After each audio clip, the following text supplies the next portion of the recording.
My name is Ruth McCabe. I'm the conservation manager at Heartland Cooperative, and this is the Prairie Farm Podcast. I'm Mark Kenyon. I'm Dr. Julie Meechan. I'm Steve Hansen. I'm Jill Bebout. Chad Gravy. My name is Jeremy French. I'm Laura Walter. Carol Hawksbergen, owner of Hoxie Native Seeds, and this is the Prairie Farm Podcast. This is Hal Herring, Backcountry Hunters and Anglers Podcast. Skip Sly, Iowa Whitetail. Valerie Van Coten, State Historical Society of Iowa. Dr. Matt Helmer at Iowa State University. My name is Kyle Laubarger with the Native Habitat Project. I'm Judd McCullum. I appeared out of the wilderness, and this is the Prairie Farm Podcast. Welcome to the Prairie Farm Podcast. When I was in college, I worked for a marketing company, and it was a small marketing company, and my boss, he was a really cool guy, and I remember him taking me to lunch one day and telling me, Nicholas, the most important thing you'll do in business is name your company.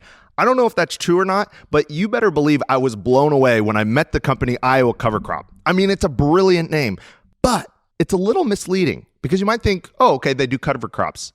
But they actually do a lot more than cover crops. Basically, if it's not corn and beans, they probably have it. You're talking about grains, alfalfas, lawn mixes, cover crop mixes, forage mixes. They do all sorts of things. In fact, they even have CRP and native mixes. I really like the people who provide those for them. If you are looking for anything that's not corn and beans and seed and you're in Iowa or a state touching Iowa, I highly, highly recommend looking into Iowa Cover Crop. That's iowacovercrop.com. Oh, and they have a new podcast. I really enjoy it. They didn't ask me to put this in the ad. I just wanted to because I've really enjoyed their podcast. Super informational. If you're looking to learn more about cover crops for your farm and how they can apply for your specific situation, you're going to want to check it out. It's called Under the Covers. Again, that's iowacovercrop.com. Wow. Like a seasoned listener. Yeah, like all nervous. I made Riley give an example that was half as good as that one. Man. I mean, if you didn't like it, I can do it again. No, it was perfect. The listeners know exactly who they're listening to. We set parameters on Ruth for everyone who doesn't know her. The parameters are PG-13, so we'll jump in with that. But Ruth, you gave me really interesting information about why germination is supposed to stay. It needs to keep the heat and the humidity below 95, and you told me something and I interrupted you halfway through because I was like, I just want to genuinely learn about this on the podcast. Okay. All right. Great. Yes. So, first of all, when I was in my undergraduate, I took a plant biology class. I don't even remember the instructor's name, but I just remember that in one of the classes he was talking about cell types in plants, and he had brought in a bunch of fruits and vegetables. And I'll never forget when he was explaining sclerenchyma and kalenkyma and like all these plant cell types, and he was ripping apart this celery and he was just throwing it into the audience. And that, yeah. So I remember leaving the classroom that day thinking, I feel really bad for the janitor that has to clean this room. Yeah. Because there's like food guts everywhere. But anyway, he was the first professor who really instilled in me this love of plant physiology. And it was from him that I learned this definition of what a seed is. So if you didn't know what a seed is, I'm about to rock your world. I've never seen one. You probably, I know, like a lot of people don't realize that the green things that grow out of the ground actually come from these tiny little things called seeds. Anyway, the definition of a seed is, and I quote, and I hope he listens to this, a baby plant in a box with its lunch. I know, right? Did I rock your world? In a box with its lunch. A baby plant in a box with its lunch. Okay, so for those of you who are listening and rolling your eyes, that's fair. It's a dad joke. That professor was definitely a dad joke. But plants are all inside of a container that holds the chemicals and the hormones that they need to grow. But there's a plant inside that seed ready to grow. And it's minuscule. It might be so small that you need a microscope to see it, right? But they're ready to grow if only the conditions surrounding them are correct. And most seeds, it's called imbibition. So there's your word for the day. Most seeds passively imbibe water. They can't control how much water they take in. And so the more humidity you have in an environment around a seed, slowly it will take that moisture in. And every seed and every species is different.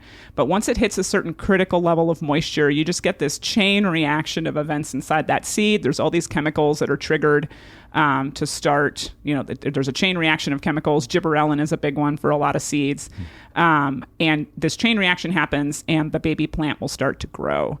And unfortunately, if that environment is not continually conducive for growth, i.e. if that plant isn't actually nestled into the soil and ready to send its roots down and actually grow, if, say, you're just keeping a bag of seed in the garage where it gets humid and then cold in the winter and dry and humid and dry and all that seed's just going to die.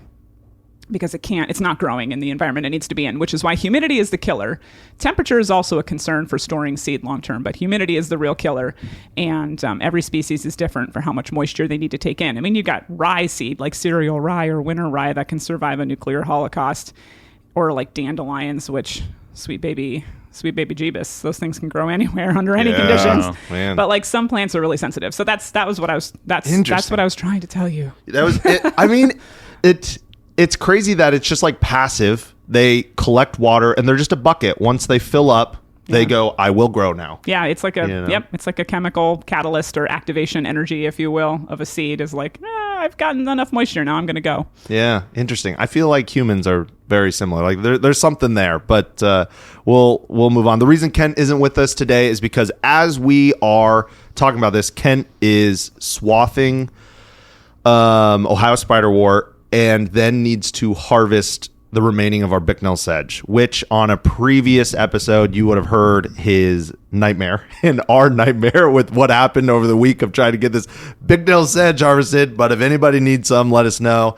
And so Riley is filling in. And I also thought it would be interesting because you're from a co-op. Riley grew up more actually dealing with co-ops, and his dad and grandpa do conventional ag. And so that's kind of in his wheelhouse. He knows what he's talking about. But I was told about you from Katie from Great Outdoors Foundation. Great Outdoors Foundation. Yes. Shout out to Katie. Shout out to Great Outdoors Foundation. Yeah, they do a good job. Yeah, they really move the needle. And she told me, and she's like, you're going to love this lady. And then Jonathan Swanson, I was talking to him. Yeah, and he's Swanson. Like, shout out to John Swanson. Dude, he is so cool. He's such a great hang. Yeah, we're BFFs. Except, we're BFFs, but only in like the professional sphere, because anybody who knows John will tell you that like as soon as it hits 5 o'clock, he's done. Yeah, he's hanging out with his kids on the water. Yeah. Yeah, I know. And so I heard about them and they were like, oh yeah, Ruth's the best. You might have to bleep some stuff out, but like she's the best. Yeah, I have a terrible swearing habit. Well, my cousin, he told me once, he was in the military for a long time, like 20 years. He's like, women who join the military, awesome group of humans. Women who joined the Marines are also awesome, but a totally different set of humans. And you were in the Marines. My mom was in the Marines and my grandmother was in the Marines. Wow. So your grandma would have, my grandmother was in the first female MP platoon. My mother was the first female in a male squadron, and I was the first third generation female Marine.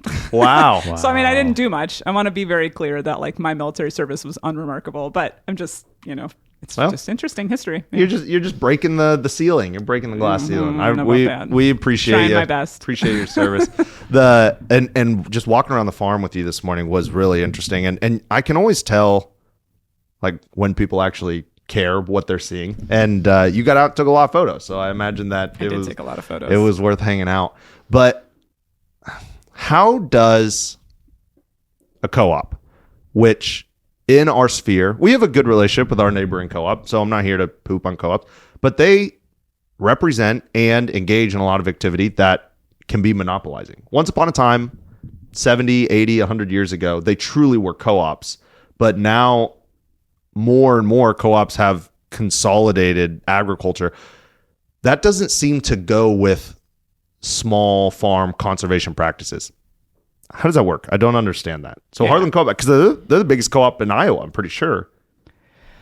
Yeah, we battle with Landis in terms of like grain storage and whatnot. So I feel like we kind of jostle a little bit. And new co-op is up there too in terms of territory and size. But we are one of the largest cooperative systems in the Midwest. Yes, that is correct. And depending on how you define size, we are number one. But if you're defining it in terms of like grain storage, maybe Landis beats us out or something. You know what I mean? Just like earlier when we were chatting and you were like, dollar or poundage in terms of like what you sell the most of. It's the same thing in the co-op world in terms of how they define size, which we're going to leave that alone. Yeah.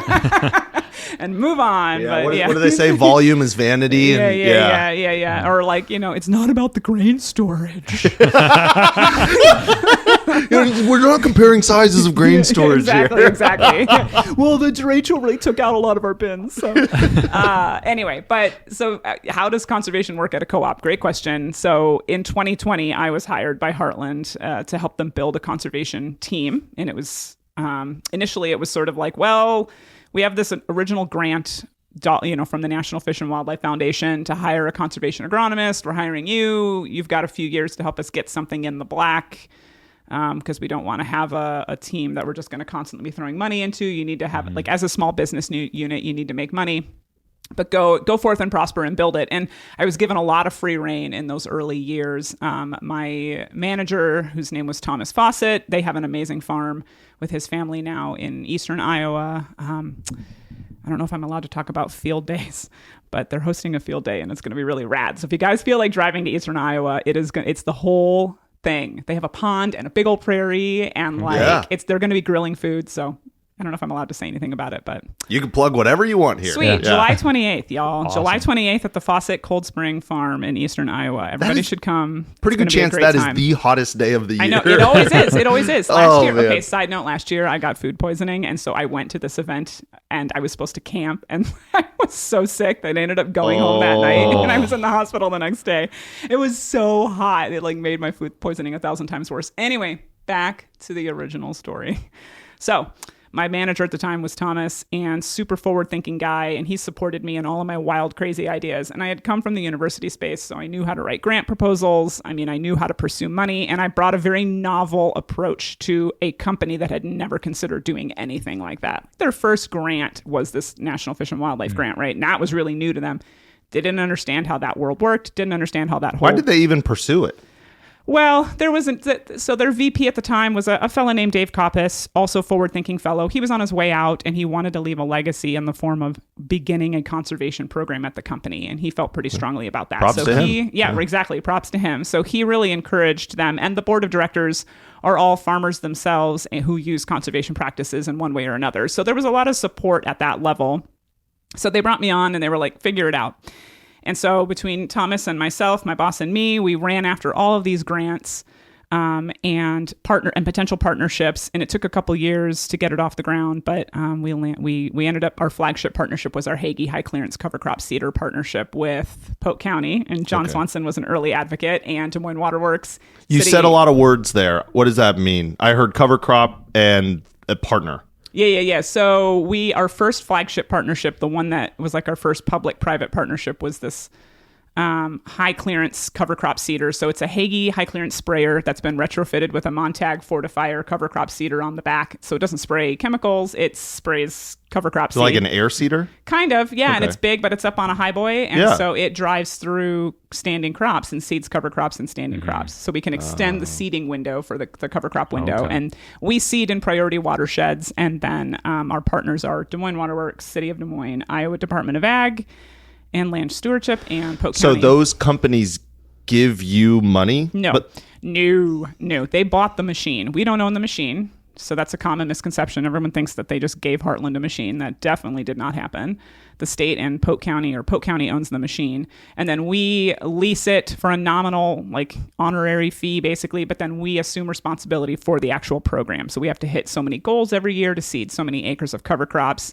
And then we have to have all the insurance on the machine. We provide the operator who drives the machine, and we have to run, we have to do all the maintenance on it and all that stuff. So you said your partner was like Des Moines Waterworks. Yep. Right? We're pretty familiar with them. What does that mean? They don't own land that you're cover cropping, do they? No, but they contributed funding to the purchasing of the machine. Oh, okay. It was a ridiculously expensive machine. I'm sure. Yeah, those things are wild. So anyway, I guess where I'm going with this whole commentary is just that my company had no idea how to start in the conservation space, how to get involved in the conservation space. So when they brought me on, I was like, we need to go after money. We need to go after public-private partnerships. We need to go after partners who want to sell something and can't sell it. We are salespeople. That's what we do. We can go sell it. So you give us a conservation practice and you give me a half-fast, decent cost share program, that's my product. I don't sell bags and jugs. I sell cost share programs, or I sell practices. So you give that to me and I will sell it for you, and you're going to pay me to sell it. John Swanson calls my team the hired mercenaries of the conservation world, and it is 100% correct. So how do you sell this stuff to farmers? Because really, more than anything, you're probably selling to bean counters, you're selling ROI, or to forward thinkers, you're selling conservation as an idea and as a principle. How do you go about that? That's tough. Yeah, absolutely. That's why we started this podcast, was to hopefully to change people's minds and educate them on that. And I'll tell you, it's hard. Yeah, and I don't want to fool anybody. Like, I mean, my company they're about the bottom line like any other business. So they're not in this for altruistic reasons, right? They believe, like many people that lead at Heartland, believe in conservation, but also believe in running a successful business. And that is an analogy or a microcosm of the macrocosm, which is farmers also run businesses. So many farmers, most farmers, sure, they care about conservation, yes, but they also care about running a successful business. So like if I'm going to convince a large-scale farmer that owns maybe 300 acres but farms 3,000 acres, and their tenant, they're on cash rent year-to-year leases on most of those acres, and they have razor-thin margins on those acres, and their landlords certainly aren't going to share in the cost of conservation adoption, those are the people that I'm going to and working with and trying to figure out, how can I fit this into your operation to the point where you're not just breaking even, you might be making a little bit money by switching to this practice. So when I build cost share programs with partners, I am constantly giving partners feedback where I'm like, that's never going to fly. And the reason why is X. It doesn't fit in the bottom line, right? So I'm constantly giving that pushback. Sometimes partnerships launch and they listen to my advice and it's successful, and sometimes they don't. Yeah. But my goal is to figure out what that is and then drive that cost center for farmers. And so we can do it, and we're doing it quite successfully, but I'm not going to lie to you and say, oh yeah, it's super easy and everybody just loves what we bring to them. And, it's sunshine, roses, and buttercups. Yeah. Where I struggle with this a lot, it bothers the heck out of me that Prairie,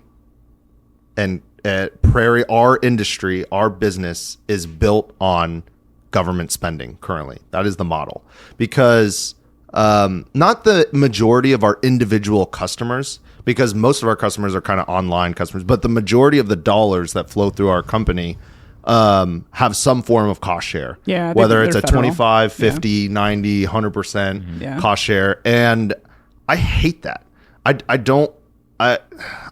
can call me a fundamentalist. I don't think in the majority of instances, government, what do they call it? Not insertion or persuasion. It's government something intervention on the markets. Starts with an I. Yeah. With an I. Good job, Riley. Thanks.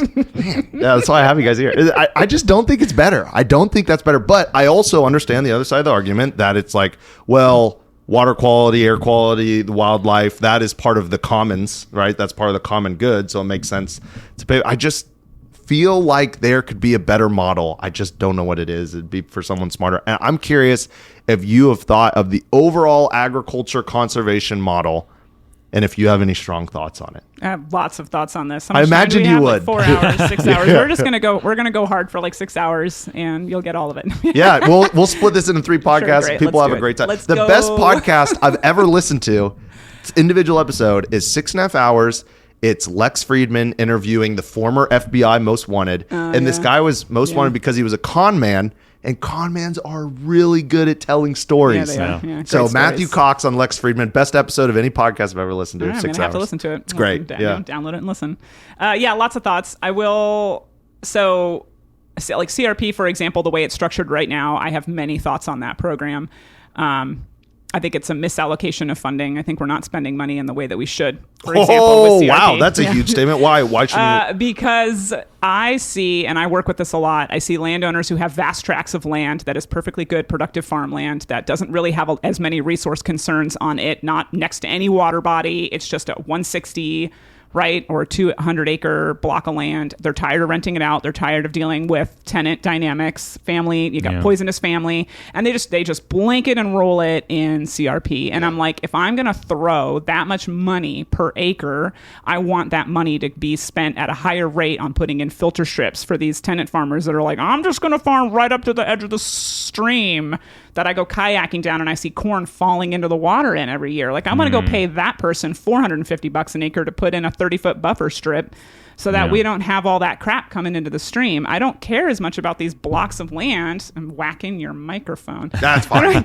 I don't care about these blocks, but I don't care about these giant blocks of land where we're not addressing the kinds of resource concerns that we need to be addressing in this state. So anyway, I'm digressing. My what I was going to say is that, and you touched on this a little bit, common good. I want to step back. I was having a really interesting conversation on LinkedIn with Anna Teeter, who is the agronomist for big company, starts with a C. Cargill. Anna, forgive me if I got that wrong. But she's working on their Camelina. Corteva, maybe? No. I'm pretty sure it's Cargill. But she's working on their oil seeds program. She's working on Camelina, specifically winter Camelina. Anyway, she and I had a back and forth on LinkedIn about... She was like, well, where do we draw the line? Who do we ask to pay for conservation? And I was like, well, at the end of the day, every one of us, the coffee you got from the coffee shop, the car you drive 5 miles to your office, the plane ride you take to your brother's wedding, the plastic wrapped, tchotchke you got when you were on vacation or whatever, that's all fueled by fossil fuels. Every one of us, when we flick on the air conditioning, we're burning coal to have that creature comfort. So we all enjoy ecosystem services that don't have a price tag attached to them, and we all use ecosystem services, and nobody wants to pay for them. No one. Not even the people who live in the city, the lay people who claim that they're just innocent bystanders of the effect of agriculture. Everyone minds ecosystem services and nobody wants to pay for them. So my perspective on paying for cost share programming is this is us, everybody kicking in some amount of money to pay for ecosystem services that we all enjoy. Is it enough? Probably not. And as I just criticized CRP a minute ago, do I think that it's being allocated appropriately? No. But anyway, it's something, and I feel like society should be proud. I wish I could change people's minds who are driving down the highway in the spring, and in March, they see some green field, and the little Johnny says to Dad, Daddy, what's that green plant there? And Daddy's like, well, that's our tax dollars hard at work, little Johnny, paying for cover crop that's cleaning our water. I wish people could take more pride in the fact that they're improving the environment through their tax dollars. So, anyway, I'll get off that soapbox now. No. Riley can attest. I've stood on that exact soapbox many times. Yeah, I was gonna say. I feel like I've heard you say this on previous podcasts. So we're just spoiled. All of us, we want our cake, we want to eat it too, and then we want to blame big rich people for all of our issues, which I think big rich people, farmers, politicians, your neighbor, all have a huge portion of the blame. Yeah. But the truth is, business people that only care about money, will they cut corners? Yes. Will they do greedy things? Yes. Not all of them, but a bunch of them. But they'll just make what you buy. And so if we go, I just can't afford. That's my favorite. Oh, can I talk about that? Yeah, please. That's I'd love favorite. For you to. My husband and I raise free-range broilers, heritage turkey. We butcher them ourselves, clean them ourselves. You will never have, if you guys want to buy one from me, by the way, we can talk after this. You will never eat better meat. All right. That's all I'm saying. And where do you sell it? Huh? Where do you sell it? We sell just word of mouth. We just sell straight from our farm. So there's no way to how would people find you? Yeah, we don't have, because we sell everything just by word of mouth. Okay. Yeah. So you can't get any. Sorry, people. Yeah, listening. No, you can. You just need to know somebody who knows me. I got a guy. But the point I'm trying to make with this is I've said this to a few audiences. When I tell you how much I charge for our meat, if you're somebody that's familiar with average USDA rates for grass-fed heritage poultry, you'll gasp because you're going to be like, that's half what you should be charging. And if you're somebody who buys your food from Aldi or Walmart or Dollar General, you're going to gasp because you're going to be like, what? I can't afford that. And I cannot tell you how many drum-banging environmentalists, I've lost count at this point, I've been like, hey, you're mad about our meat production system in the state, as you should be. It's vertically integrated like crazy. And, the small hog farmer, for example, doesn't exist anymore really in Iowa, though they love to tout that story, which is heartbreaking. But I digress. It exists kind of. Matt Atala's doing it. Yeah, I know. There's some people who are doing a really good job of it, but you get my point like here, count right? them Like on two hands. You have these giant, like vertically integrated producers where it's going straight to the meat plant. And they're like, blah blah blah, protect the small farmer, and it's like, wait, really? Anyway, but off that subject. I can't tell you how many drum-banging environmentalists I've had this conversation with where they're like, I'm like, hey, I've got the solution for you. Have I got the solution for you? I have a bird that was raised by these lily white, well, they're nearly not lily white hands, but these kind of tanned, freckled hands from too many sunburns that I've loved from when it was just a whittle poult until it's a 25-pound, 30-pound bird, and I've butchered it myself, and I will sell it to you. I loved it from the moment it hatched to the moment that I slit its neck. And I will, or I should say, till the moment my husband slits its neck. Until my husband butchers it. But we will sell that to you, and they're like, oh, that sounds amazing. I know you guys would raise it really well and ethically. How much? And I'm like, it's about $125, $130, right? Yeah. Oh. I could get a bird like that for $25 or $30 at the grocery store. And here you go, folks. Here's your problem. So to the point of consumer demand, like, I'm not saying that that's all of it. It's just that it's a systemic problem that doesn't stem. It's so easy to just pick a scapegoat. And in general, right now, the scapegoat is #farmers. They are the scapegoat. And there's some fair criticism there. Let's be very clear. But it is an easy scapegoat when everyone milks the system and no one's actually willing to pay for conservation. Mm-hmm. Yeah, I think the people walking the grocery store collectively deserve at least 50% of the responsibility for where we're at, because we do have an economically incentivized society, which people really hate. But I would also argue that people from socialist communist countries are begging to be here, not the other way around. But I think there's tons of flaws with it. Don't get me wrong. I think there's tons of flaws with it. And we love to complain that, it's other people's problems, but also we want big houses and we want really big cars on our leases and we want a really new iPhone or just a smartphone. I don't believe the lie that you have to have a smartphone to get around in today's world. I know too many people that are just normal people that have a flip phone and they get around just fine and they make a living just fine and they connect with their family just fine. That I don't believe that lie. So you start adding up all these conveniences in life. And my dad, he's a CPA. He just for fun was doing that math. And he was like, I can't remember, but it basically all of our conveniences, if you took them away, the ones that we've had just in the last 60, 70 years, we've added to our monthly cash flow. If you took those out of our budget, we have more than enough to buy sustainable food and have a house. There's a lot of talk about affordability on homes, and we're going to get beat up. We're going to get a bunch of emails from me even talking about the affordability of homes. But that's true.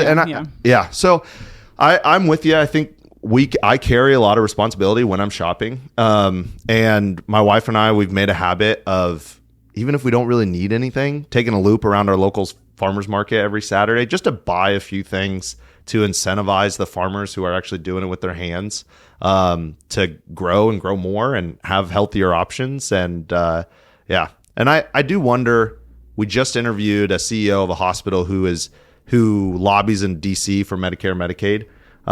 And he's like, I don't know the exact math on it, but eating healthier, it might be a net positive, or at least get close to breaking even on how much more healthcare we spend on healthcare. Oh yeah. And it was just an interesting conversation. I mean, I definitely don't want to devolve like, oh God, I'm never going to listen to this or read the comments on this. So anybody who leaves hateful comments about we love you. We don't read and respond to your comments. I'm not going to look at it. Not worth our mental health. You're going to have to hustle a little harder to find me. You need to buy a chicken from her if you want to talk to her about it. You need to buy a bird from me. Yeah. No. I don't want to devolve into the whole, well, really, it's just consumer demand that's causing the problems. We'll grow what they want. If they would only ask us for this, then we'll grow it. Because you hear that a lot, too. And there's just as many criticisms of that thought think, right, as there is of criticizing consumers for what they're purchasing. It's a component of it. But the whole thing, there's no single scapegoat. And I will just, my one thing about politics, it's so easy for a particular person running, for an office this coming fall to blame one demographic for all of our environmental problems. And it's like, it is so much more nuanced than that. And boiling it down that way insults the intelligence of everybody in Iowa. And it just drives me bonkers. Yeah. Riley, you got any strong thoughts? I had a strong thought circling back around to the whole farmers market pricing, and once again, I will not read the comments either. I'm sorry. But not going there. As someone who's gone to farmers markets and sold meat to people, one thing I think we need to do is conservationists is if you see a price tag and you don't like it, keep it to yourself. Oh, for real? It's like it's the golden rule kind of thing your mom would tell you when you were a kid. Like, if you don't have something nice to say, don't say it at all. Yeah. The amount of people who will come up and say, well, I could buy something cheaper at the grocery store. Then go do it. Yeah. Like, I love you for it. I loved all my customers. It's just like... And it's going to taste like watered down crap, but go ahead and do it. Yeah. An animal that grew up in a square foot size metal... Anyway, go ahead. Do that. Well, it's like, it's a real grind on small meat producers. Just... to put a person who's trying to do every step of the process, or at least 70% of the process, and then put them up against Walmart, who's got 5,000 accountants who are crunching the numbers to get your margins just so. And I've got a question for both of you then. 42. I'm going to play... Well, yeah, that's it. Everyone knows the answer to the universe. I'm going to play devil's advocate. Why would we why have small producers, right? If it just means I have to pay more for it, why not just have one person in charge of growing all the chickens, consolidated all the way, or two people, so they're competing on price, I guess, at least, growing all the chickens and having all of that economies of scale, and then the whole world could pay less for their chickens. I love that. I love that question. I don't know, Riley, do you want to go first? Do you want me to go? I'll just give my off the cuff, which is just resiliency. Look back 6 years ago, COVID. I worked at a small community locker at the time. Resiliency. The number of calls we received skyrocketed overnight the moment that larger processing facilities closed. And the consistency and the benefit of going to Walmart every week and buying a $10 chicken is only as great as long as it lasts. Yeah. And historically, it lasts until it doesn't. $4.99 for a rotisserie at Costco. Yeah. And so resiliency, that's a great answer. Food in your community. I mean, why isn't it nice to drive around the place you live and maybe like see the animals and the crops that you might consume? Yeah. Maybe for some people, but what if people don't care about that quality of life? They will care when the zombie apocalypse hits. That's fair. Yeah. That's fair. They 2028 is going to be a rough year. Yeah. What do you think? I mean, resiliency is such a fantastic... I was gonna say that, so Riley stole me. But that's okay, because I have other thoughts too, right? Which is, I mean, touching on the resiliency, this is why we have diversity in nature, right? Diversity is more expensive, but it also means long-term and gretter survivability, right? So, and you know this, you run a prairie farm, right? Oh, yeah. But, this is why diversity is so important. The other thing is that, sure, you can have... Interestingly, I was at a talk a few years ago. So I'm a Nuffield International Farming Scholar, which means I travel around the world and I'm super glamorous. Definitely not. More like arriving at an airport at 1 o'clock in the morning and feeling disgusting and then having to immediately hop into a meeting with some government person in a country where I don't speak the language and I'm covered in filth. But anyway... So I do that, and I'm still a Nuffield Scholar. You're a Nuffield Scholar for life. And I was at a tour here, I want to say last year. What is an upfield scholar? Nuffield. Upfield. That's okay. Good. It means I need to improve my pronunciation. What is a Nuffield scholar? What a great question. Side break.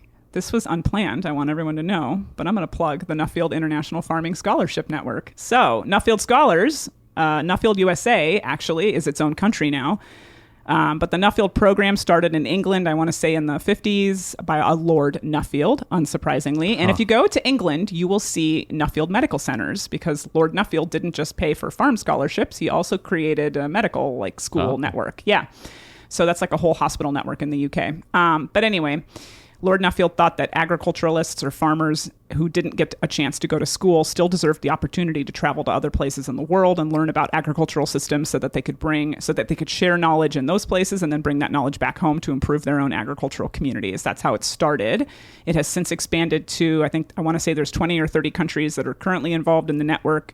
It's a competitive process. You apply with a research project in mind. The board of directors for your country selects you to represent your country for the next 2 years. You travel to a bunch of countries. You study your topic. You come back home and you write a report about it. So I wrote a report. I studied conservation farming adoption in other major grain-producing nations.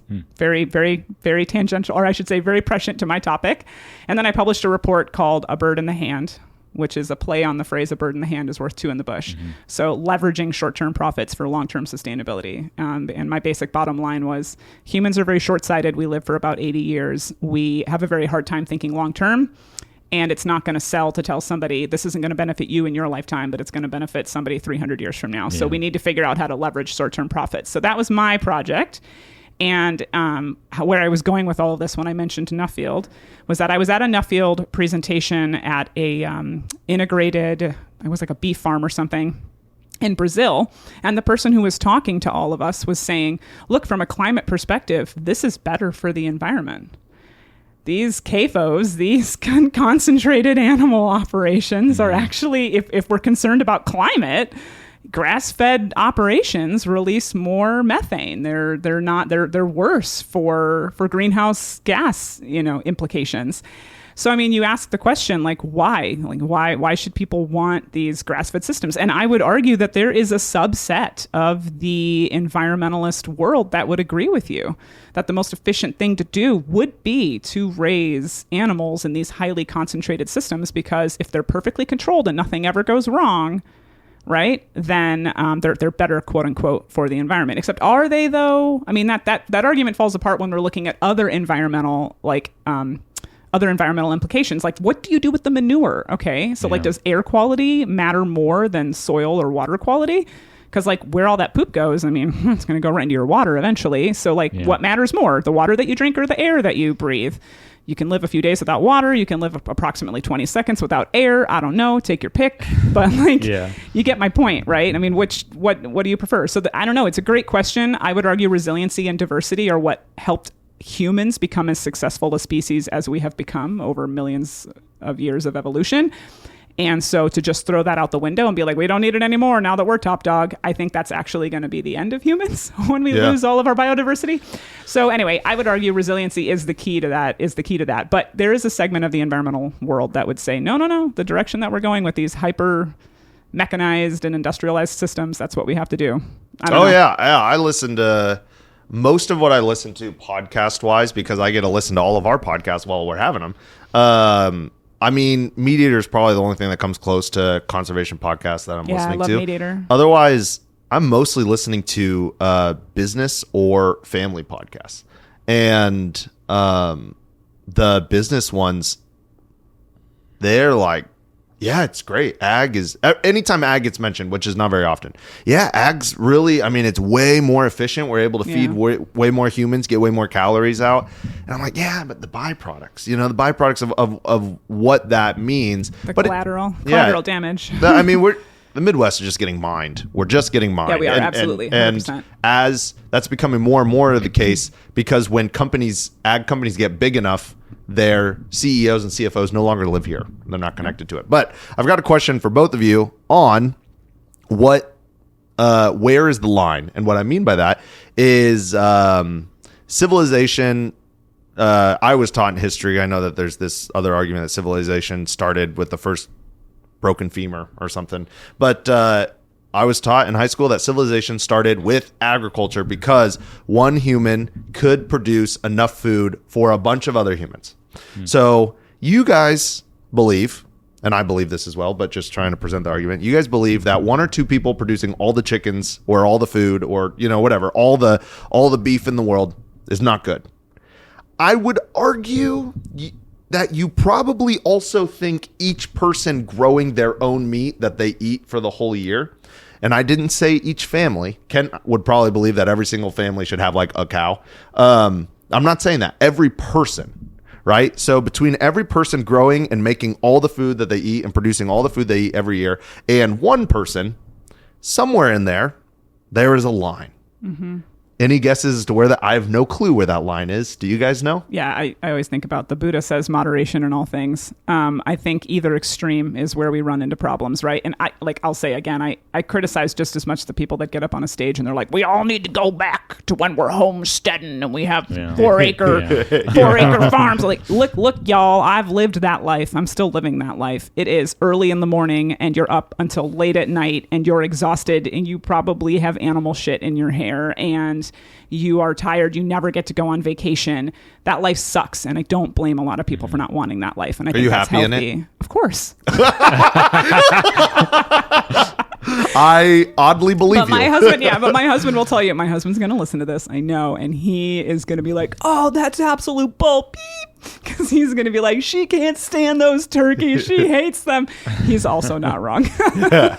But yeah, like I would argue it's somewhere in the middle, right? Moderation in all things. So I think that having more medium-sized or small scale and medium-scale farmers that the economy around them can support is adding to diversity, even if it is slightly more expensive to support those operations. Because when you get a COVID, or I'm telling you, a zombie apocalypse, because CWD is going to jump from deer to people. Dude, I'm not saying, I'm just saying, you're going to be real grateful that you had those. Your small locker analogy also, by the way, was friggin' perfect during COVID. Yeah. Like my husband and I had so many friends who reached out to us because they were like, so I bought this animal from this farmer who couldn't bring their stuff to the locker, but they won't kill it for me. Can you tell me what to do? Because I don't know what to do. Man, did you hold a class? Business opportunity. you held a class? No, he did not. Oh, but we did give people some pointers. But I guess that's just my point is like, yeah, there's a line. I don't know where it is to answer your question. I don't know that there needs to necessarily be one, but I do think that going to either end of the extremes is not the answer. Man. Oh, Riley. Riley has a number for us. 42. 42. The meaning of everything. I would say, as far as the number of people who should be producing food in the world, like as a percentage, I would say 50-50. Yeah. What? Well, but I can get behind that. But the thing people don't realize is producing food doesn't mean I have 1 cow or I have 10,000. It means food production where it makes sense, how it makes sense. Whether that be growing food in a community garden in a city, or whether it be where you have grasslands, maybe you're raising cattle, something like that. If I think you would count your own little garden at someone's house. If you can provide food for more than yourself, you're in food production. Okay, that's a good point. Because you're feeding your community. Now, is it going to put a salad on a plate for somebody 3 months of the year? Probably not, but... Dude, okay, macro econ. Oh, he's about to smack down. No, it's business. Think about if half of humans spend their labor creating food, that would mean that your salary, 50% of it would have to be spent on food. Like if you didn't work. When I say 50% of people, I'm not saying 50% of people are going to be full-time doing. Yeah. It's more of 50%, more than half of our society, people should understand how to produce food in some way, shape, or form. Oh, I'm 100% with the idea of gardens, having animals, having worked on a garden, community garden, and connecting that way. As far as like full-time agricultural farmers per se as a percentage of the population, I'd say, I don't know, what are we at now? It's like 1%, like point something percent. Yeah, it's really it probably ought to be at least like 10%. Yeah. Yeah, I mean, I could see that. It needs to be higher than it is, because and also like that 1% figure, you're looking at just like the United States, right? I mean, you go to like other countries, you know what I mean? True, like then that percentage is a lot higher, but yeah, I agree. Except Luxembourg, I looked it up once. The farmer population's nil because they're so wealthy with all the banks and they don't have that much surface area to farm. Singapore imports like all their food. Yeah, always. Singapore. Crazy. Yeah, any of the Taiwan, any of those. I don't. Am I allowed to say Taiwan's a country? I don't know, but which is ironic. Well, I mean, China might disagree with you. Yeah, if they're listening to the podcast, I think we have bigger issues. Of China. Yeah. Oh man. Yeah. Well, I mean, like that's what's funny though. It's ironic. Iowa isn't that far away from that, though, if you think about it. Like when the derecho hit, man, I'll never forget when the derecho hit because it went right over my farm. There were entire communities that were out of food in a couple of days. And like, how do you get food when you don't have power, gas station? Like, it was so screwed up. The whole situation was so screwed up. And it was such a perfect example of stress testing Iowa's system, which is to say we don't have one. And so like, we're 3 days away. I think I learned that from Feed Iowa First a few years back. But we're like 3 days away from starvation in the state because we don't actually have that much food here. Oh, yeah, that's true. Well, the United States as a whole does pretty well with stored calories. But that's just stored calories. And like a large percentage of those stored calories are zebra cakes. So, like if we ran out of food for 3 months, we'd be eating zebra cakes. Okay. Do you think about energy at all? Oatmeal pies. Yeah. I imagine it. I think the world should be moving towards individual houses having individual power. Yeah, I know. I was listening to the Larry Weber podcast. And it can't be perfect because some people have a lot more shade than others, and it would have to be solar. There's no other for an individual place. I mean, maybe a farm could do wind, but an individual household being able to produce a large chunk of what they do, and then your grid, if derecho hits and 2/3 of the house are out of power, well, worst comes to worst, you go to your neighbor's house, or you can charge something at your neighbor's house, and I think that would be pretty awesome. But it's not just building the solar. The battery, it doubles your price of your solar to have a battery at your house, and not like just one that'll last a couple days, Yeah. Well, during the derecho, we had a generator and our neighbor didn't. So our neighbor kept coming over to borrow our generator, which I thought was really funny. I'm just going to leave that there. It's just, if you knew our neighbor, you would understand why it was so funny. But it's ironic how people don't value stuff like that, the really practical crap, until suddenly they need it. When I was in Australia, again, for Nuffield International Farming Scholarship. Nice. When I was in Australia, I visited, it's super standard there that people have cisterns to collect. So like Dr. Larry Weber was describing his system, and I'm like, that's standard in rural Australia. Like, you have a giant cistern system that collects all of your water and it cleans it, and most of those houses have solar systems and battery storage so that they can be completely off the grid, and they have to be because Australia is so isolated, and their access to materials throughout the year isn't like it is here. You can't just jot down the road to the Home Depot, right, and get what you need. So anyway, I was listening to that segment of it, and it's like, man, that is standard in other countries, and it's wild that it's not standard here. Our infrastructure in the United States is amazing and unbelievable and very fragile. So fragile. Very fragile. Yeah, super fragile. But that's kind of the diversity. If we're going to rely on a couple points of major infrastructure, then if those couple points go down, then it could be well, and that comes back to the question you were asking earlier again, like, why not go towards these monoculture systems? Why not go towards these highly integrated systems? Like, what's the bad part about that? Oh, well, until you get bird flu and you lose your whole 100,000 bird flock, until you get some stupid disease that wipes out your entire field, until you get into an economic system where you're just growing a bunch of stuff that isn't actually feeding people anymore. I said it.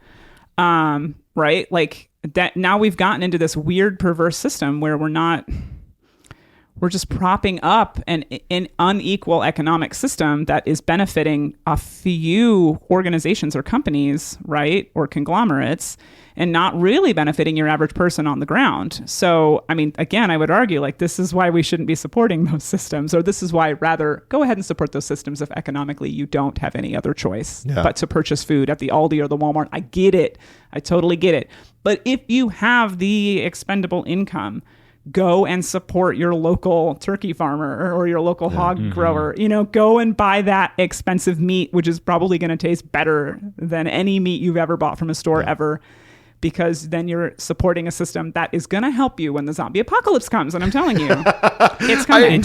It's an investment. That's what people 100%. miss. Yes. Supporting your community and buying in your community is not just a one-off purchase. When people say, oh, well, the chicken's more expensive there. Yeah, the chicken's more expensive there for a reason. And it will be there. Yep. If you support it, it will be there when you need it. It'll be there, and those neighbors will be there when you flip and need them, which you will need them, as my neighbor can attest. I'm like, just in economics, the tighter the circles of money, the healthier an economy. right? And so if you have a small community that you love and cherish, you should support it. I do not like the argument of shopping local just to shop local. I hear a lot of people yell that.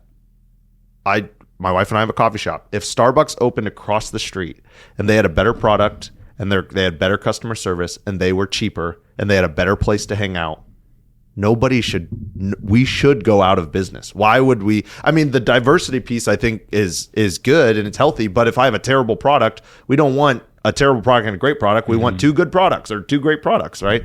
And so I do find that people go, you got to shop local. There's lots of reasons to shop local, but I also know places that their one argument is that you should shop local, and that to me it's not a good enough argument. But that's why I was bringing up like why even have it? Why and I think you guys answered it really well. And the we're brilliant. The more money, I feel brilliant might not be the word for me, but but I would say the more saying you have to shop local for the sake of shopping local doesn't just make sense. But if you shop local and you show that there's demand for a product, other people will also follow suit. Yeah. The first person raising turkeys, they might be a little expensive, but somebody else, their neighbor, might go, "Oh, wow, you can actually make money raising turkeys." That. Yeah, and then you start to see a little bit of like, "Oh, well, we have a lot of turkeys this year, and we could order our feed together, and maybe our price, stayed steady or came down a little bit." You mean form a cooperative? Yeah, yeah. It's like dirty word almost. Yeah. We interviewed Megan McCabe recently, and they just launched theirs where it's kind of like a cooperative, but it's all online, and then all the orders come in, and then she goes to the producer and say, "This is how much was ordered of your stuff," and and I think all that her organization takes off the top is like. It's like 5% or something, just to cover like her salary and the one other person, and then you come and you pick it up. You don't like cruise around. You just she'll put it in your car or whatever, and then they got brilliant idea. That's a great idea. It helps support a lot of local people while also being able to have some of the convenience that Walmart does. And I think that's a good way to do it. I don't want to. I don't know. I feel like we beat on this dead horse over and over again. But I really want. I really want to go back to your paper that you wrote. You said Bird in the Hand is what it was called. Yep. And your idea was that you needed to actually have something that economically made sense today, not 100 years from now. Did you come up with any ideas on what economically made sense today? Sure, yeah. I mean, in my manuscript, and I wish I could go back because how many years ago was that? 2024, and I already want to rewrite it. Yeah, and I already want to rewrite it. Like, there's already a component because I continue to travel right for Nuffield, and like I'm on the Nuffield USA board of directors, so like I continue to travel, I continue to do stuff for that organization and learning, and then as I learn, I'm like, oh man, I need to reassess my stance on that issue in my manuscript. So like, it's probably going to be a treatise, and I'll die clutching it in my coffin or when I get burned. But I offered a lot of suggestions around like tax policy, especially if we're going to get at like, for example, I'm going to take a step back because I could talk about this for hours. I went to all these countries. I went to all of these grain producing countries that compete with the United States in terms of volume of grain produced. And they're using Brazil, Argentina. Yeah, Brazil. Yep, Argentina, Australia, Canada. I went around Europe a little bit, was supposed to go to Ukraine, but the war broke out. So I avoided going there. Oh, nice. Yeah, I decided not to go to a war-torn country. I'm sorry, Ukraine. So I went to places, and I'm still going, where they're producing large amounts of grain, and I was specifically comparing, like, they're using no-till, they're using cover crops, they're using them together. Why are they using these when we're not in central Iowa effectively? We are, right? That the number of cover crop acres is growing every year in Iowa. We're at about 4 million now. That's fantastic.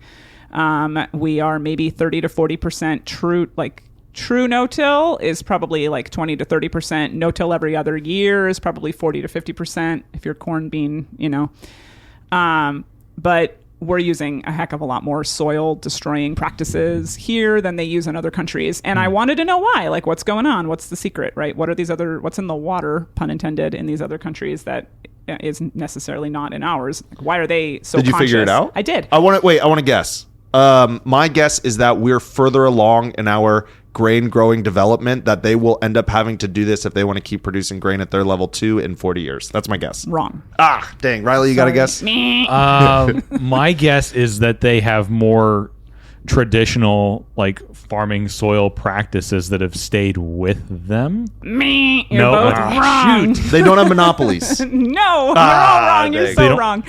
I did not pay them to get this wrong, by the way, audience members.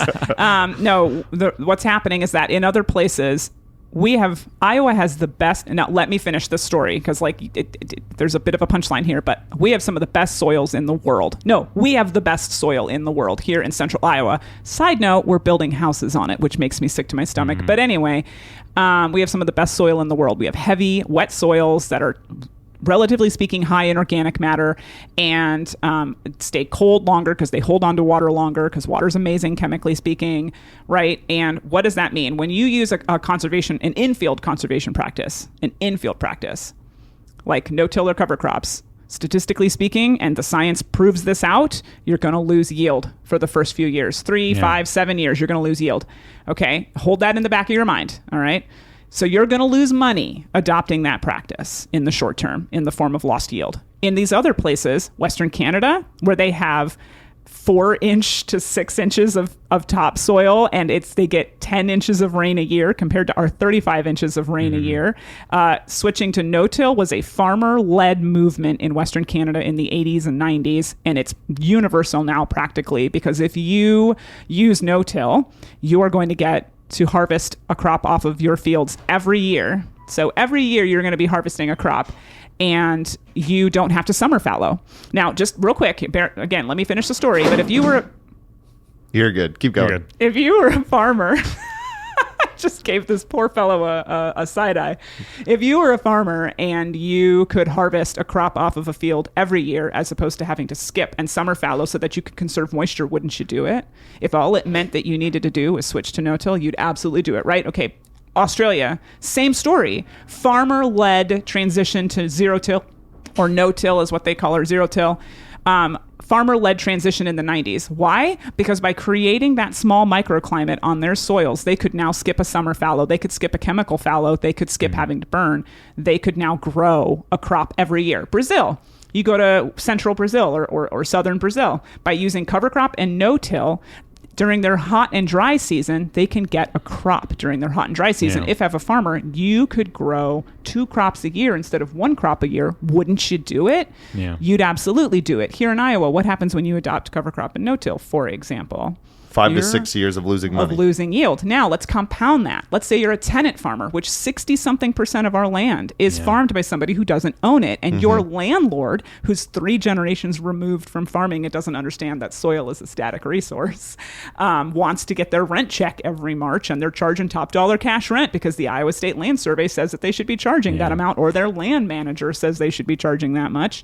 Your tenant farmer, your landlord is not going to share in the loss of that yield with you for the first 5 to 7 years, and you don't own the land anyway. Why should you care? Your children are not going to be inheriting that land. Sure, there's research reports that say, SARE reports that say, well, if you adopt cover crops and no-till, this is going to pay you back in about 50 years. You're going to see it's just going to be so great. You make that sales pitch to a 65-year-old farmer who doesn't have kids or his kids aren't interested in farming or whatever.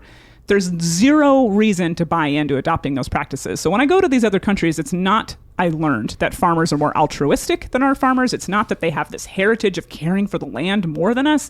They don't give any more of a fig about their soils than our farmers do or don't, right? They're no more special than we are. It makes financial sense in the short term for them in a way that it does not for us. It makes financial sense in the short term. And what year does it, obviously, their yield gets back 5, 6, 7 years in for the Iowa farmer. But when do they ever make back the money they lost those first 5 years? How long does it take to make that money back? And you're not going to, because that's the thing. So that first 5 years just lost. Yeah, you're just going to go back to the yield you were getting before. And this is really interesting because I have farmers I work with now who are diehard cover croppers, diehard no-tillers, right? And they will tell me, I don't make the kind of yield that I used to make before, and I've never gotten it back. Like, I just can't. And they're good farmers, right? Good practices, good farmers. They do not make the kind of yield that they used to before when they were ripping up the soil. And if you think about it, it makes sense. You're liberating so many chemicals in the soil when you till. This is why when farmers, people will say, like, man, that was the best yield I ever had the year I ripped up that CRP and planted corn again.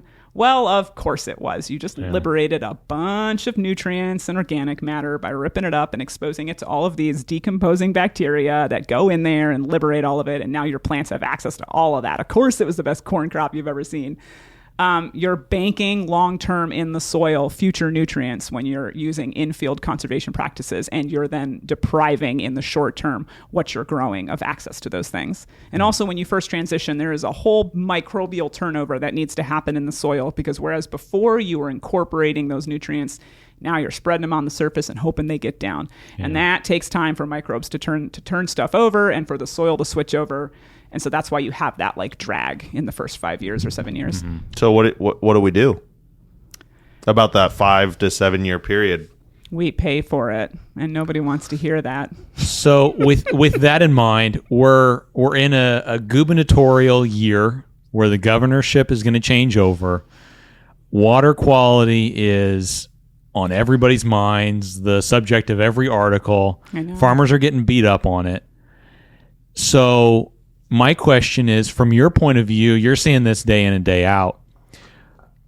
These infield practices don't pay off for tenant farmers, but the push is for regulation now that cover crop, while being adopted, is not being adopted at the, quote, speed, we'd like to see. Quote, unquote, to see water quality improve faster.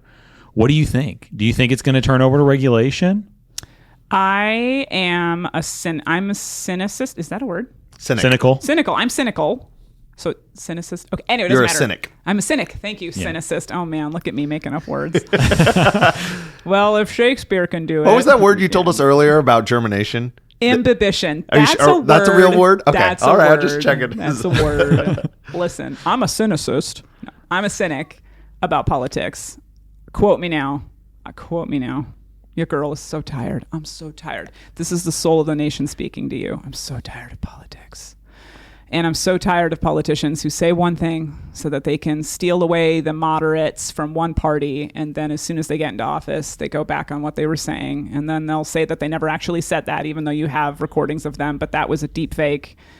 I'm so tired of it. Quote me now, what's going to happen with both of these candidates that we've got running? They're all this to try to get at those moderates and pull them to their side. And the minute they get into office, it's not going to make any difference. I don't think it's going to change. Yeah. Here's the deal, y'all. It may sound weird, but I actually ask my friends about their finances, but not only about how their finances are, but specifically things like, how much money do you have in your bank account? Are you saving for your kids' future? Do you have a retirement plan that's in line? And the reason I ask these questions is because I know that finances put more stress on most people than anything else. And one of the biggest alleviators of stress from finances in my wife and I's life was when we switched to McCabe Insurance. Now, we did this way before they were a sponsor of the podcast, but once we did it, we got our life insurance lined up, we got our health insurance for a much better deal, and we were able to bundle everything that we had, and we saved a bunch of money. We're actually able to connect with the people who are giving us. I'm so burned on politicians at this point, and I'm pretty sure a lot of your listeners are going to be like nodding as they're driving or mowing their lawns or whatever, but I have a feeling nothing like that. So you don't think change is coming from policy. You think it needs to come from financial and social incentives. If change happened and it came from a regulatory standpoint, I have visited places, countries, and parts of the United States where they have a regulatory framework in place. And I will tell you, like Minnesota has the buffer strip law or whatever. And they also have a nitrogen restriction rule now. And then in the Chesapeake Bay, of course, you have various nutrient restriction, regulatory nutrient programs for what you can put on your soils and when. Yeah. It's incredibly expensive, and it has changed very little in the Chesapeake Bay. So that's fine. Sure, go ahead, make a regulatory framework if that makes your average layperson feel comfortable. I doubt very highly Zach Lane or Rob Sand are going to have the chutzpah to do it. I would be very surprised if it actually happened. I don't see it happening. I think there's a way. Why? Like, because I imagine if either of them felt like it was good for Iowans and they could just snap their finger, they would. What roadblock would they run into? Yeah, because humans, I think, are short-sighted by nature. And at the end of the day, we're genetically programmed to go after the things that make us the most money in the short term.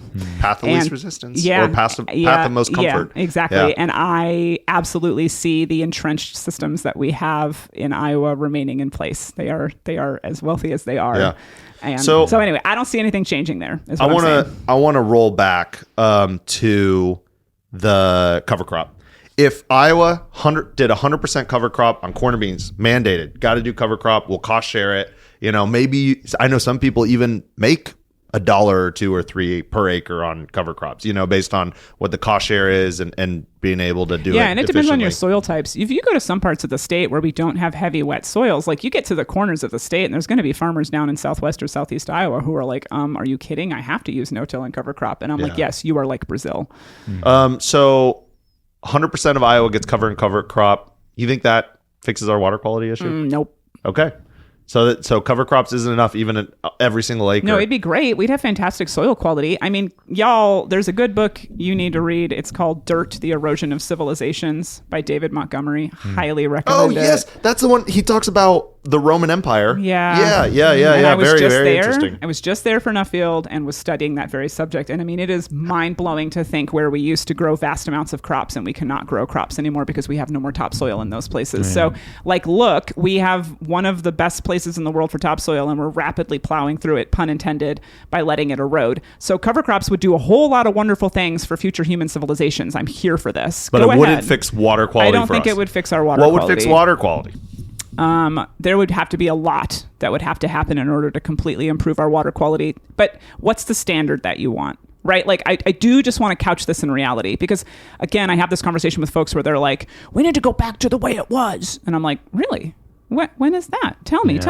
I want to know. You mean prior to the Clean Water Act when sewage could just be dumped into our rivers? Gasoline. Cars could be used as riprap on the sides of the Cuyahoga River in Ohio, burst into flames like 13 or 16 times because of how many chemicals were in it. Like, how far back do you want to go? Like 300 years ago when we No dumped penicillin? Yeah, exactly. When there was all kinds of you couldn't go into the water because you'd get some kind of bacterial infection. Or do you mean like prior to human civilization? I know what needs to happen to solve our water quality problems. We just need to get rid of people. Do you know what? Which I don't agree with. Obviously, but do you know what declinism is?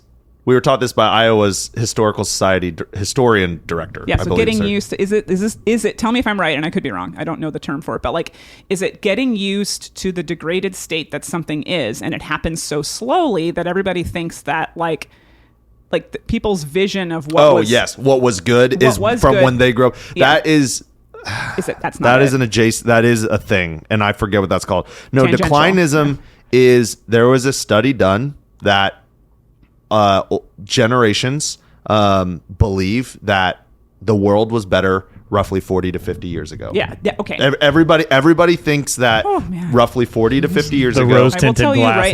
I will tell you right now that our water quality 40 or 50 years ago was far worse than it is now.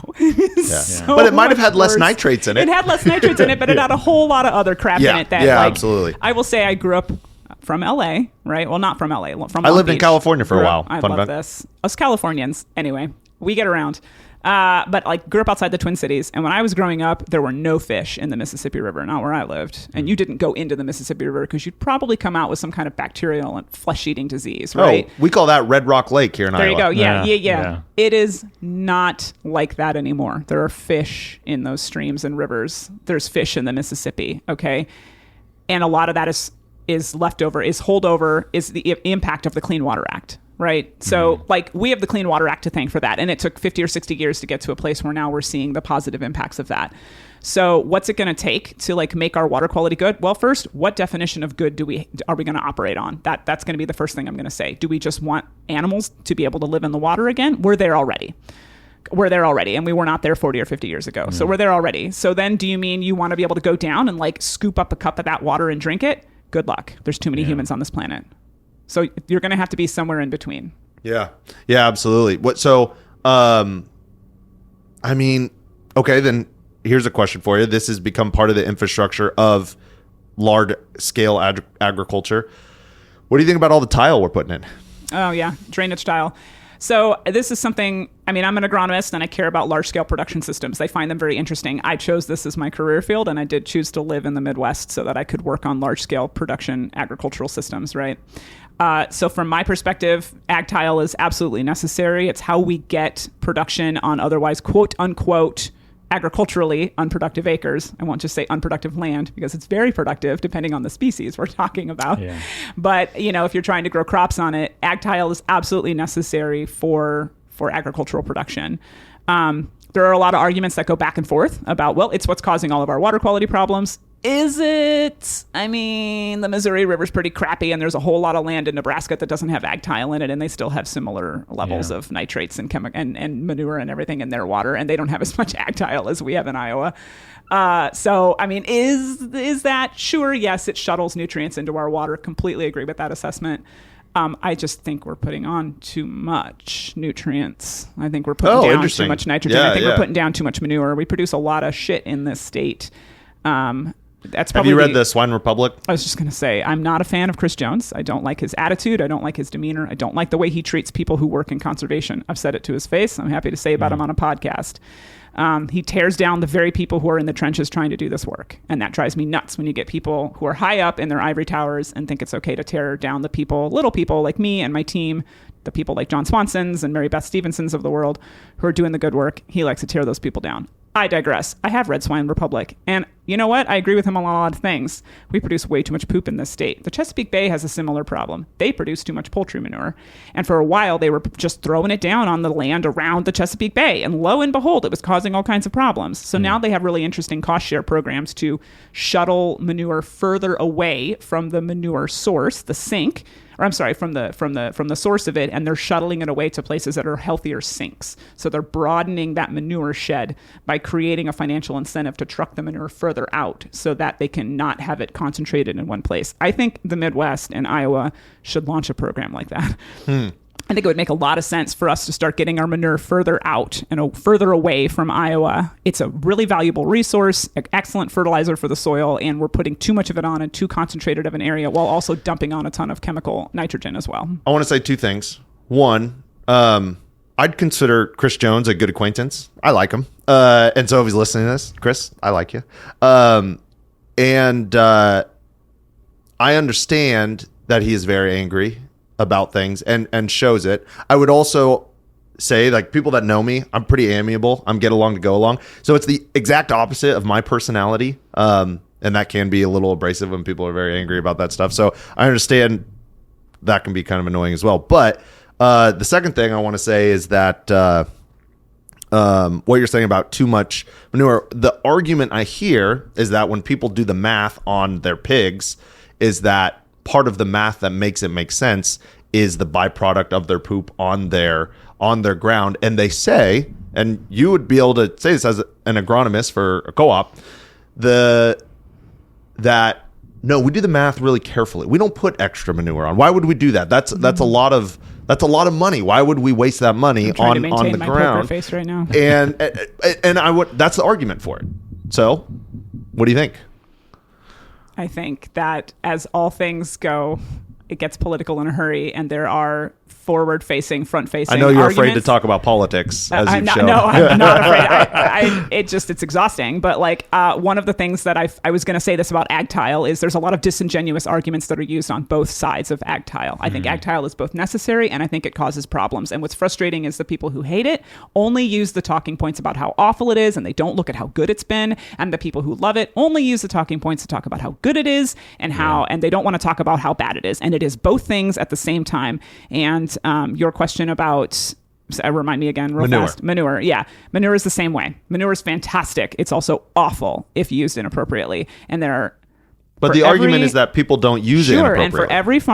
And for every farmer who says, I'm calculating it, I'm getting my manure tested, and I'm making sure that what I'm putting down is the right rate, that's fantastic. But I guarantee you there's a farmer who's not. And I know them. I know these farmers. I have seen them. I know that they're not testing it. They're throwing it down, and they're still putting down chemical nutrient on top of it. And anybody who says that those people don't exist is just trying to sell you something. Just like anybody who tells you that hashtag all farmers are bad is also trying to sell you a story. So I guess my point here is, for like the Chris Joneses of the world who are just like hashtag regulation's the only thing that solves the problem. I would argue bullcrap. There are many successful voluntary conservation programs right now that are working and working really well. It's just not the whole damn story. So not all farmers are bad, but not all farmers are good. And there are, I would argue, just as many farmers who are just going out liberally putting down manure, trying to get away with getting down as much as they can.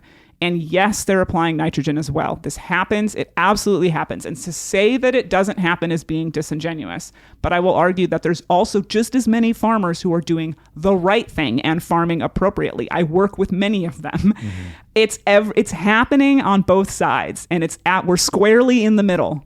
So anyway, anybody that tells you it's one way or the other is trying to sell you something.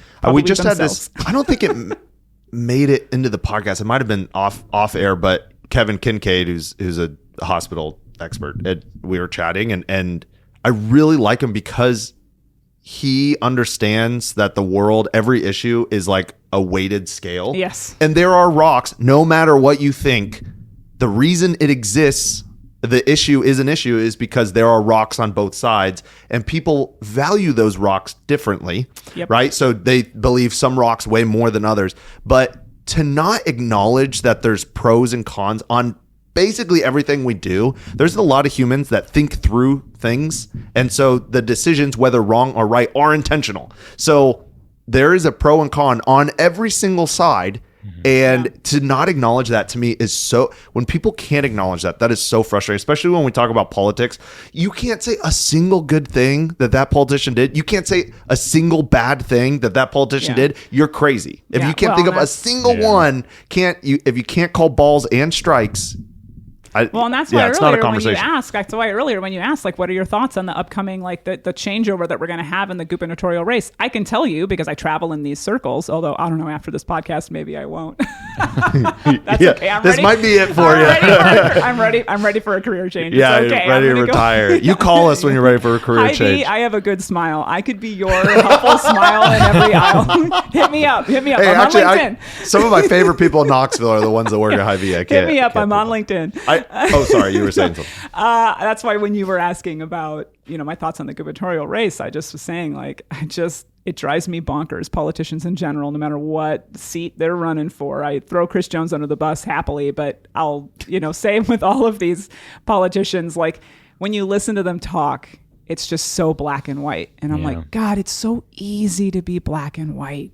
What's tough is the gray, is the middle. Yeah, absolutely. Riley, what do you think? I'm just going to dogpile and say, it's really, really easy. I mean, and as humans, we like to group. Yeah, we like to form a group that says, I am part of the farmers. And as farmers, we put in tile because tile is good. Right. You want to talk identity politics. Yeah. The whole Farm Bureau and the hashtag, America needs farmers. And during the Des Moines Waterworks lawsuit, they're going after farmers. Talk about identity politics. Yeah. Sorry, please continue, Riley. Did you meet Ted? I'm sure you met Ted. Oh, yeah. I went in thinking, oh, man, they just barely snuck me in for this meeting. I've met with other CEOs. They can be kind of difficult. They kind of aren't fun to be around, especially with municipal or, some of these. I'm like, I don't know. And I met it, and he was so lovely. And he was like, look, we were backed into a corner. We had no choice. And he's like, we didn't even want money. We just wanted to bring to the attention that there was really an issue. And he's like, we tried for 10 years to do something else about it, and nothing was being done. So that was, and to be fair, when you're backed into a corner, that's what civil suits are for. That's why they exist. And I like that guy as a human. Ted Corrigan's great. Yeah, he's since retired. And but their situation, but then I also understand the farmers.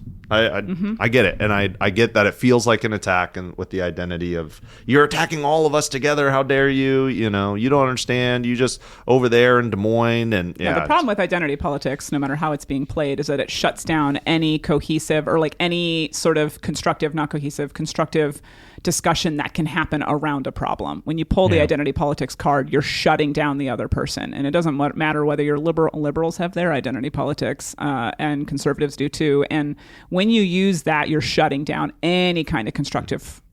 Well, you're appealing to that tribalism that Riley was getting. Yeah, you're appealing to basically the less developed part of a brain, when you say us or them, us or them, us or them. It's the less developed part of the brain is the one that actually interprets the us or them.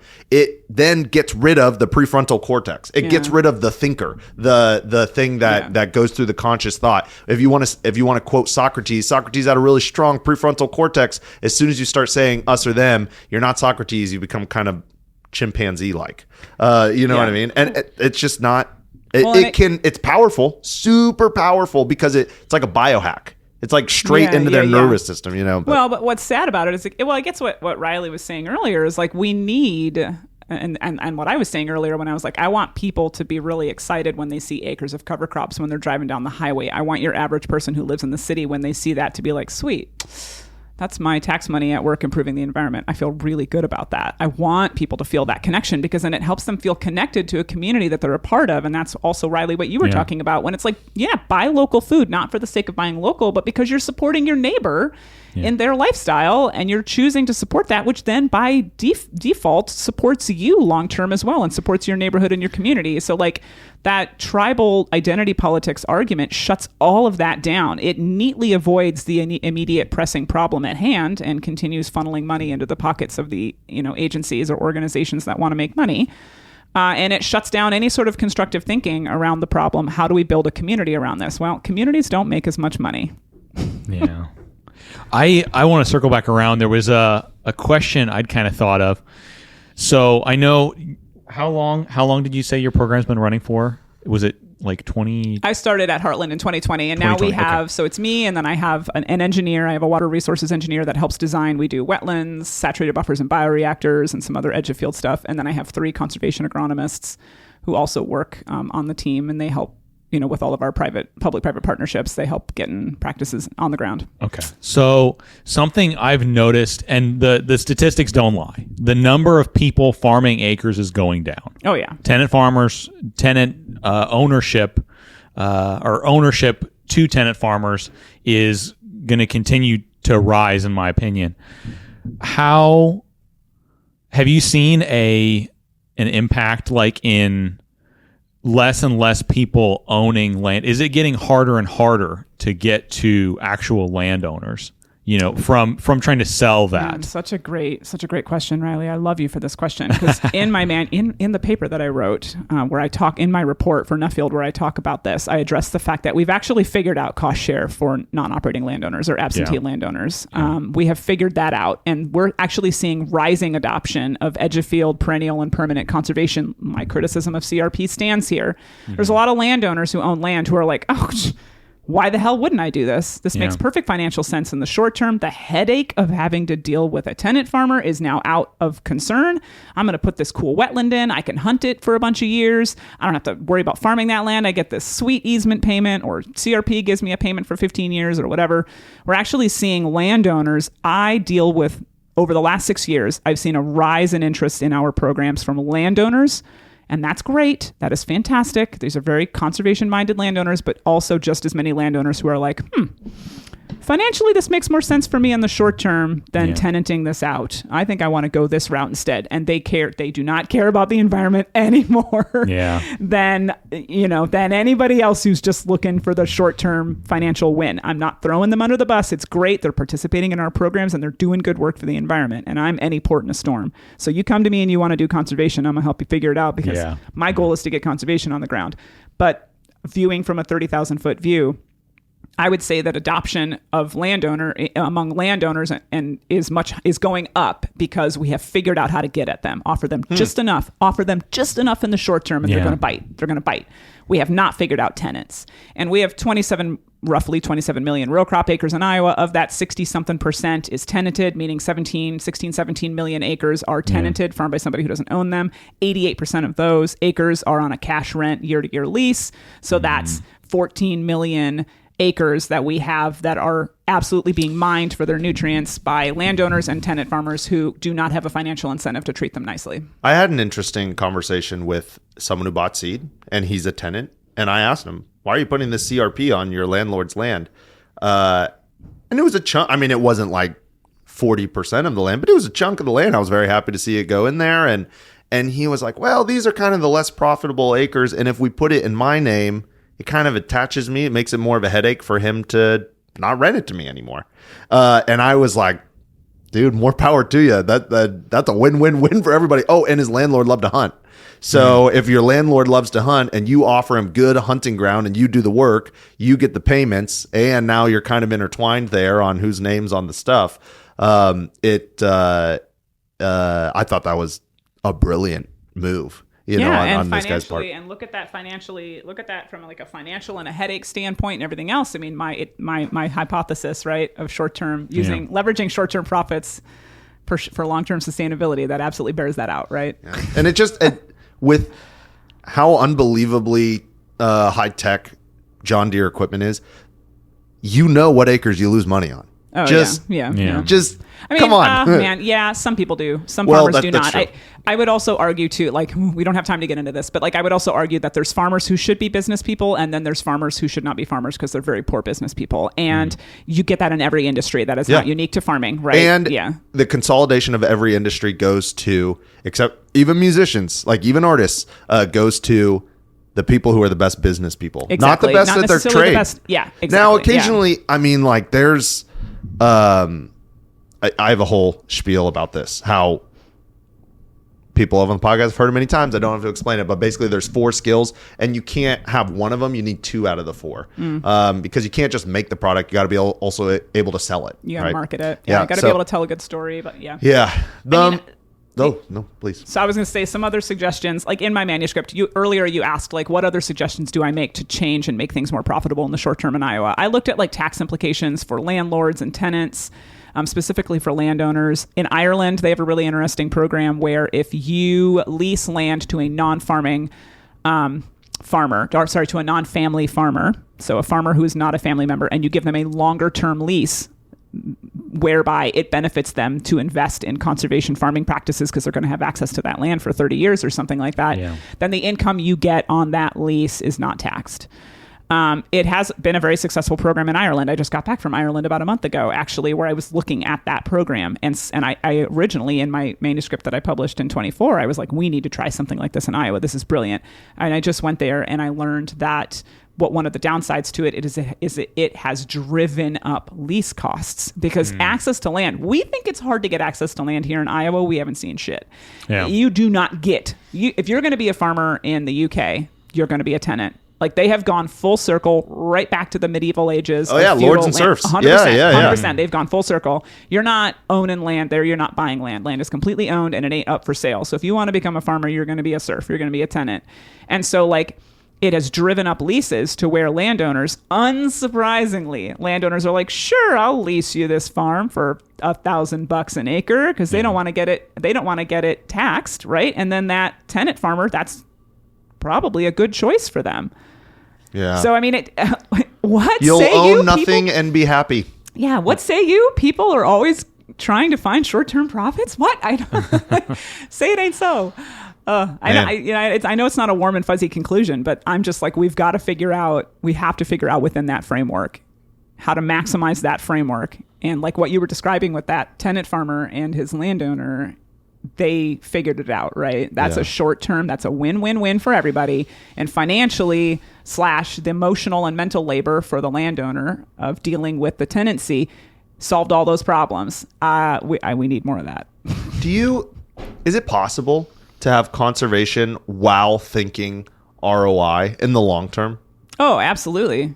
Yeah, really? yeah. Like go to Brazil or Canada or Australia where they're using in-field conservation practices at scale at 100% because financially it absolutely pencils out, right? Like that's my point is when it pencils out, if a conservation practice, whatever it is, and so we can talk about this, an in-field conservation practice specifically, let's just talk about in-field practices, which are practices that are used in the farm field to prevent the loss of soil and nutrients before they make it to the edge of the farm field, where then you would implement something like an edge of field practice. And that's what we talk about a lot with like field strips or saturated buffers. Yes. Yep. So in-field practices like cover crops and no-till, they pencil out 100% in places like Australia and Canada and Brazil, and they took off on their own with no cost share programs, and they took off farmer-led, no less, in about a decade. Why? Because everybody saw, I can make money hand over fist doing that. sure, I'm going to switch to that practice. It's a no-brainer. It was a no-brainer, right? Edge of field conservation. We're seeing greater and greater landowner adoption of things like saturated buffers and bioreactors and wetlands in the last few years. Why? Because in the short term, it makes perfect sense. Those landowners are like, cha-ching. They also care about the environment, of course. They're also hunters. They also believe in cleaning our water quality. I'm not throwing these people under the bus, but believe me, financially, it also makes sense in the short term, okay? Yeah. And I do not blame these people, but this is who I have dealt with.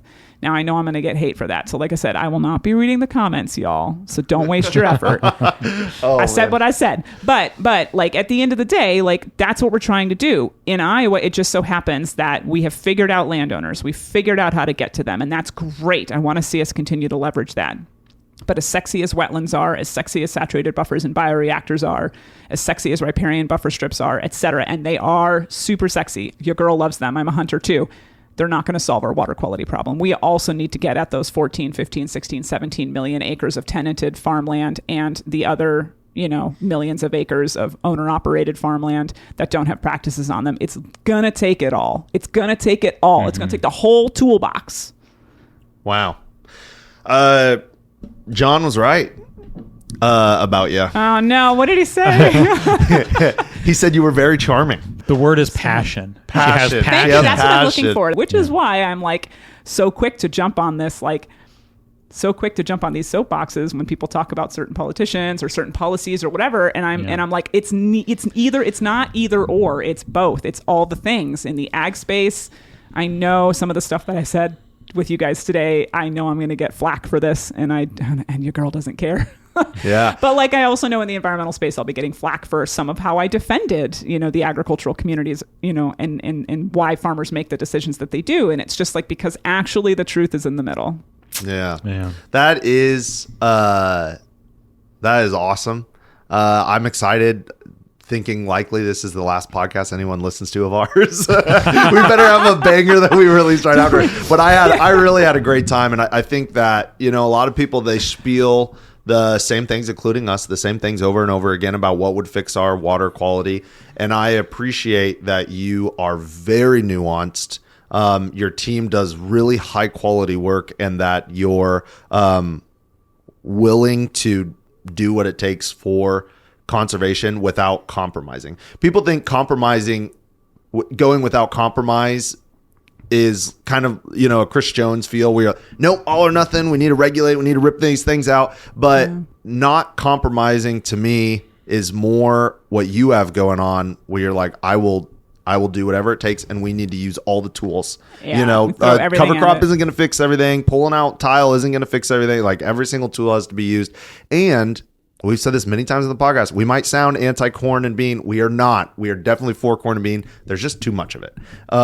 And so we don't need as much as we do. And I think you summed it up really well. So thanks for hanging out with us today. Well, thanks for having me. And I do just want to say, like, oh man, I think production agriculture, it's a beautiful thing when I'm driving down the highways of Iowa in the summer and I'm looking at all these fields of corn and beans. I do love it. It's why I chose to come here and be an agronomist in Iowa. So when I give presentations, I will say, like, what I'm about to say is going to piss some of you off in the audience, because I am going to be critical of my industry that I chose for my life's career. I am so passionate about production agriculture.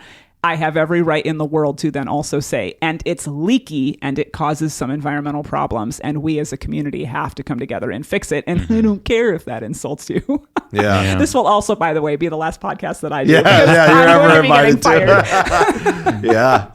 Yeah. Well, we super appreciate it. And you're a heavy hitter. You're a needle mover. And Katie was right. John was right. We thank you for what you're doing. For everyone listening, we can't all be as passionate as Ruth is. Just come hang out with me for a little bit, and it'll rub off on you. You'll also get you'll go home all fired up. Oh man, and ruining Thanksgiving, talking to your family about it. That's kind of where I'm at these days. Let's go. But my friends and family are like, all right, here he goes again. Here he goes again. Here we go. Yeah, why our turkey should have cost $100 and not $30. My husband's the same way with me. He's just like, oh, there she goes on her soapbox. You better buckle up, because it's gonna last about 20 minutes. Man, well, Just like Ruth, conservation happens one mind at a time.